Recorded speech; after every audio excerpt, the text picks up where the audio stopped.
Hello everybody, welcome back to today's video.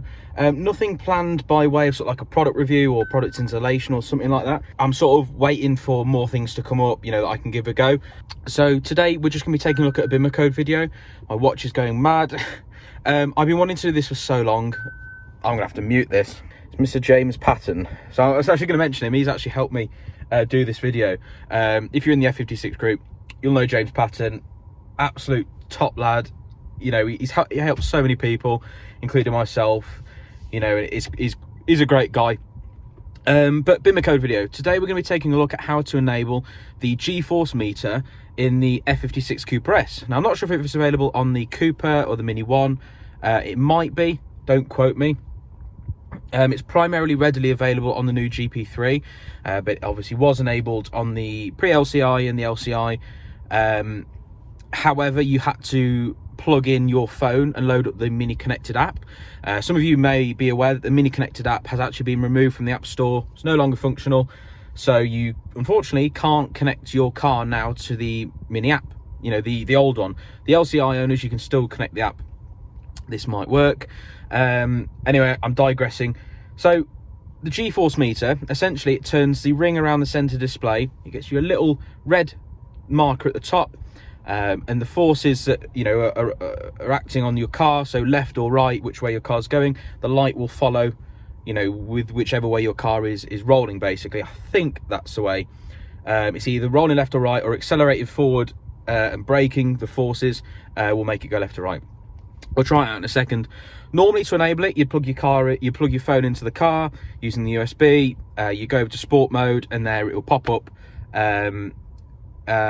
Force Meter, I think it's called. Obviously, it's not on here at the moment. I'm going to code it in with Bimmercode. Again, massive thanks to James Patton. Again, great guy. He'll help anyone. You know, he's on Facebook. He's on the F56 group. You know, if you've got any problems, I'm sure he'll be happy to help out. So, yeah. So I'm going to set the camera up. I'm going to get Bimmercode on the go, and we're going to get this coded in. So we're on the Bimmercode app. We're just going into, I've just connected. We're going to select Mini. Obviously, this is a normal procedure. So essentially what we're going to do is we're going to go into the, you'll have a few options in a second, which I'll show you guys, but there's one which I think is a sort of center display or head display or head unit. Head unit, I think that's what it's called.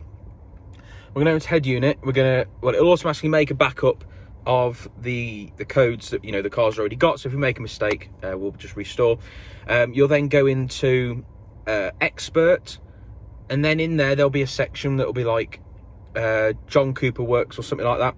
I'll show you in a second. You just click on that, press active, code to the car, and then hopefully it will put on that display, the Force Meter display on here.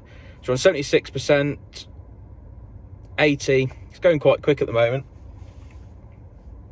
This is something that I asked James, and he said straight away that he's got it. So, but it's not something that people, I don't know if people seem to use, or it's not something that, you know, I sort of know that people have used, that sort of thing. Anyway, so we're going to click on head unit. So the head unit is sort of mainly the display area here, coding, that sort of stuff. Yeah, so that's basically that. This is where you'll find the code that you need to do for this one. Okay. So we're going to click expert. It's going to give you a little warning. You might want to check your backups first, make sure that you've got one. So top one's 1929, so it's literally just done a backup. We're going to press expert mode. Okay, so you go into HMI at the top. Now somewhere down here, we're just going to type it in, John Cooper Works HMI.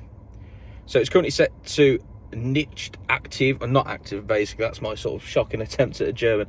Anyway, so we're going to set it to active, go back again, press code, start coding. So it's preparing the code. Hopefully, all being well, this will code it in. Again, it's not a feature that I've actually seen people use, that I don't know if it's sort of a well-known feature out there. It might be, you know, this video might completely be pointless, but you know, you get what I mean. I think it'll go quite well with the sport display that I've got. I think it'll look quite neat with that. You know, it's just a bit more, it's just something else going on, really, isn't it? You know, so the screen's actually gone off, which is fine, I hope. So it's still coding the data, finishing coding. Hopefully the screen will come back on in a second. Restarting ECU.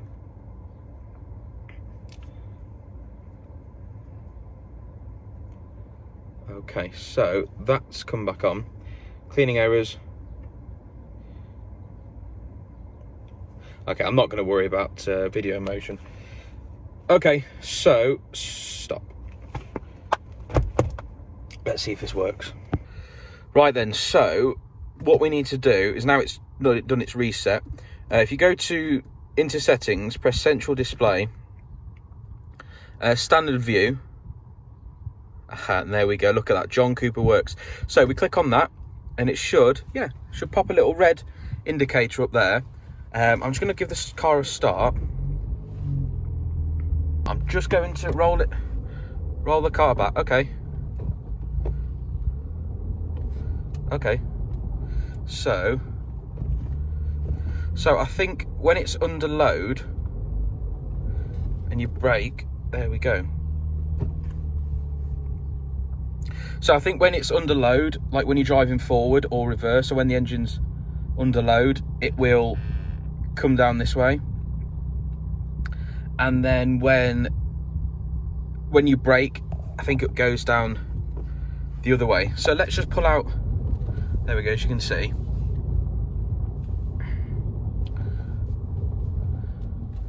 So I'm just going to pull out onto the road here.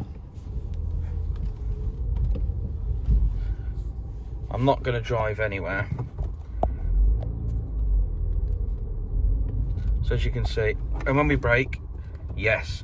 So I think what it does is when we brake, so I'm just going to drive forward, so it's going to look daft. So it'll go to the right, and if we brake, it goes to the left. How cool is that? And we'll brake again, and it goes to the left. Look at that, how cool is that? I'm actually really impressed. James, thank you very much. He said it's actually not a feature that he uses all that often, but you know, why not? It's there. How cool is that? I know it's not to everyone's taste, but I think it's pretty neat. You know what? I'm happy with it. That's all that matters. Anyway, guys, quick video, super quick. It was how I thought it was. So it wasn't exactly how I thought it was. I thought that when the car rolls to the left and to the right, that's the orientation that the light will follow. When the car's under load, it seems to fall to the right. And when you brake, or when the car's come into a sudden stop, it will fall to the left. That's from this sort of quick testing. That's how I sort of understand that it works. It might be different. We'll see down the line. But guys, thank you all for watching. If you like the video, click like. If you want to see more videos in the future, hit subscribe. Follow up the notification bell, where you'll be notified whenever I upload a new video. Anyway, guys, thank you for watching, and I shall see you all in the next video.